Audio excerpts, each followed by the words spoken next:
Olá, pessoal! Pois, estou aqui, finalmente um pouco de sol, depois de dias que estava chovendo e nublado, tudo fechado. Finalmente um pouco de sol aqui, maior curtição. E a neve, vocês podem ver, a neve vai se despedindo. Com tanta chuva e calor, a gente não teve mais temperaturas acima de 0 graus, então a neve vai se despedindo devagarinho, né? Lembrando que há 2 semanas atrás tinha uma montoeira ainda aqui, agora, assim como a vida é, na verdade, um vem e vai, né? Pois é, o dinheiro e a bolha da dívida. Não haverá regresso aos anos antes de 2020. Eu achei aqui um artigo interessante de um professor de economia e quando eu li pensei em vocês de passar como ele vê a situação atual. Em 2020, a economia global nunca caiu tanto desde 1945. O produto social mundial caiu cerca de 4,4% para cerca de 84 trilhões de dólares. Ao mesmo tempo, a dívida aumentou em cerca de 20 trilhões de dólares para cerca de 277 trilhões de dólares no final de 2020. O que está a rolar na nossa direção? Pois essa é a grande pergunta, né? E por isso eu também passo os dados para vocês também aquele pessoal que não tem interesse em economia e muito, mas pode de repente até entender que o que vem vindo vai mudar a nossa vida por completo. Desde o início da última crise financeira, em 2007, a oferta de dinheiro no mundo desenvolvido aumentou a um ritmo que até há pouco tempo teria parecido uma loucura para todos os economistas. Praticamente todos os principais bancos centrais do mundo ocidental dispararam a imprensa monetária e imprimiram dinheiro fresco a uma escala historicamente sem precedentes. O FED dos Estados Unidos aumentou a oferta de dinheiro 9 vezes desde 2007. O Banco Central Europeu, 7 vezes. O Banco de Inglaterra, 9 vezes. O Banco do Japão, 4 vezes. O Banco do Canadá, 6 vezes. Até o conservador Banco Central Suíço aumentou 8 vezes a oferta de dinheiro. Pensam bem, gente. Todos os bancos importantes imprimindo dinheiro e dinheiro. O processo de impressão do dinheiro ocorreu essencialmente em 2 ondas. A primeira vaga para amortecer o impacto da crise financeira 2007-2008, a segunda vaga para amortecer tanto quanto possível o impacto da política de encerramento 2020-2021 na economia real. Ou seja, conter a contracção econômica e o desemprego tanto quanto possível. Sem a inflação maciça, a oferta monetária, a inundação dos bancos, governos e grandes empresas com liquidez, a economia teria certamente caído muito pior do que realmente caiu, tanto depois de 2007 como em 2020 e 2021. Nesse sentido, a impressão do dinheiro foi um grande sucesso. Não houve depressão economicamente autorreforçadora após 2007 e 2020. Os bancos centrais aprenderam a lição de 1929 a 1932. Não foi então impresso dinheiro fresco. As taxas de juros não foram reduzidas a zero, mergulhando o mundo em muitos anos de deflação, depressão, desemprego em massa e, eventualmente, guerra. Mas não foi apenas a oferta de dinheiro que aumentou dramaticamente nos últimos 14 anos. A dívida, especialmente a dívida pública, também aumentou a um ritmo quase sem precedentes, na sequência do bloqueio de 2020.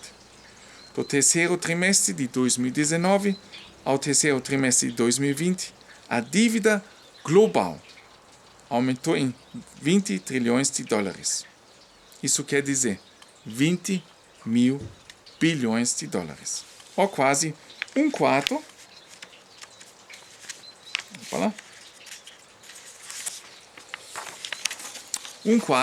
do PIB mundial. Isso é um absurdo, né?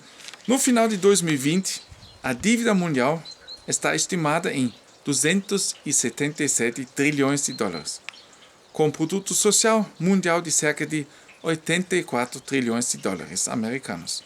Isso corresponde a cerca de 330% da potência econômica mundial.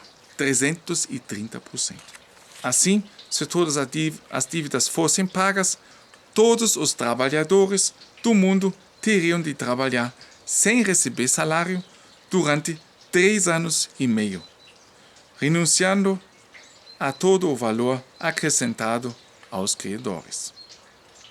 Uma vez que cerca de metade dos ativos financeiros do mundo são detidos pelos primeiros 1% da população mundial, isso significaria, em termos práticos, que os primeiros 90% do mundo teriam de trabalhar sem rendimentos durante mais de 1 ano e meio para reembolsar os primeiros 1% dos seus empréstimos. Sempre mostro para vocês em que absurdo a gente vive no momento. Assim visto, com um pouco de senso comum, isso é simplesmente impossível. Como antigo banqueiro de investimentos, o que isso significa é que vai haver alguns grandes incumprimentos da dívida. Em suma, não há maneira de a dívida poder se pagar em qualquer lugar perto do montante total. Estamos a viver uma bolha de dívida bastante grande. O dinheiro, seja sob a forma de uma nota bancária ou de uma conta corrente, é um crédito sobre a produção econômica real futura. Especificamente, se eu tiver uma nota de 10 euros na minha mão ou na minha conta corrente, acredito que poderei trocar o equivalente a esses 10 euros por um serviço econômico real no futuro, seja ele uma pizza ou um corte de cabelo. O mesmo é válido para uma nota promissória. Se eu tiver um instrumento de dívida, seja uma conta poupança, uma obrigação do Estado ou uma obrigação empresarial, acredito que recuperarei o meu dinheiro emprestado do devedor mais tarde e poderei comprar pizza ou pagar um corte de cabelo em troca. Assim, todo o dinheiro de toda a dívida é baseada numa crença. A palavra crédito vem do latim credere, para acreditar, na confiança. Agora, nos últimos 14 anos, no entanto, a montanha do dinheiro cresceu aproximadamente 7 a 8 vezes mais do que a produção econômica real.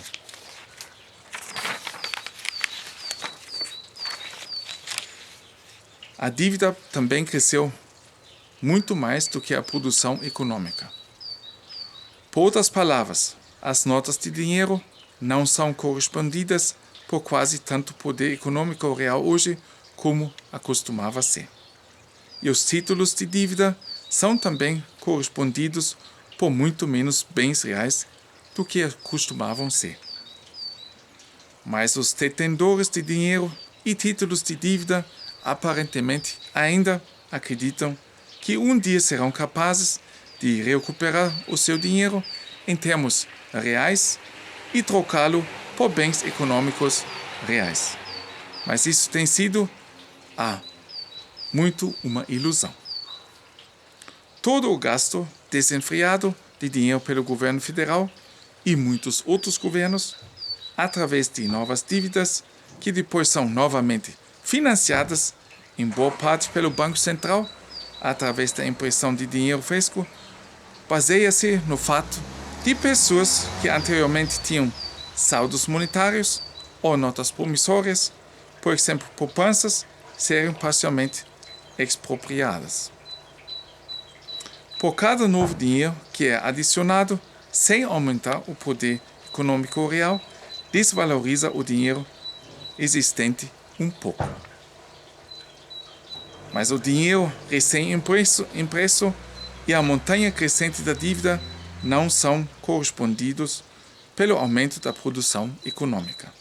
Pelo contrário, a produção econômica real caiu drasticamente em cerca de 4,4% em 2020.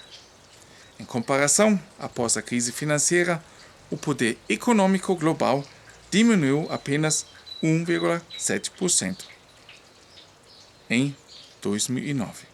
Em suma, uma enorme quantidade de papel novo foi trazida para o mundo em 2020, representando uma reivindicação sobre a produção econômica que nem sequer existe. Muitos detentores de dinheiro e bens estão assim a viver numa ilusão. A crença errada de que o seu dinheiro e depósitos de obrigações ainda são totalmente valiosos. Pois, gente, eu achei assim super interessante, valioso para compartilhar com vocês. Essa é a primeira parte desse vídeo. Dessa vez eu fiz em 2 partes.